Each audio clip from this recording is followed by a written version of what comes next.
Gate merupakan sebuah lubang besar yang memanggil para makhluk sihir. Setelah bos dungeon dikalahkan, semua hunter hanya punya waktu 1 jam untuk bisa keluar dari dalam dungeon sebelum gate tertutup secara otomatis. Namun ayah Jinwo gagal melakukan hal itu. Dalam kondisi frustasi, para rulers melakukan kontak dengannya, meminjamkan kekuatan mereka dan memberinya tugas untuk menghentikan para monarch, termasuk Shadow Monarch yang sebentar lagi akan mewujud di bumi. Karena kepepet dan tidak punya pilihan lain, ayah Jinwo pun menerima tugas berat tersebut dan kembali ke bumi sebagai utusan para rulers. Namun tugas beratnya itu langsung gagal sebelum dia jalankan. Begitu tahu kalau wadahnya Shadow Monarch adalah Jinwo, anaknya sendiri. Meski tahu yang ada di dalam tubuhnya Jinwo adalah ancaman terbesar umat manusia, ayah Jinwo tidak bisa berbuat banyak selain hanya terus mengawasinya dari kejauhan. Siapa sangka para rulers yang sejak awal fokus utamanya adalah menghentikan kembalinya Shadow Monarch pada akhirnya berubah pikiran. Sang pecahan cahaya paling terang kemudian memberi ayah Jinwo perintah baru untuk melindungi Shadow Monarch. Karena menurut hitung-hitungan mereka, keberadaan Shadow Monarch sangat dibutuhkan untuk menggagalkan rencana besar para monarch.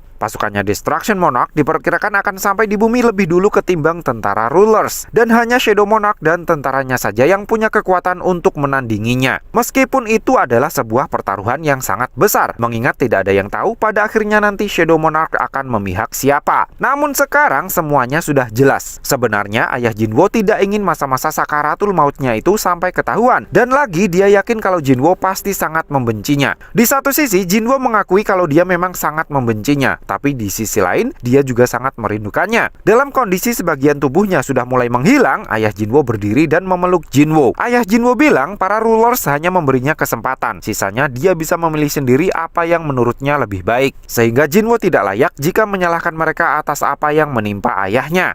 Nah, seolah menyadari kalau suaminya sudah tiada, ibunya Jinwo tiba-tiba bilang kepada Jin Ah kalau sekarang dia setuju untuk pindah apartemen.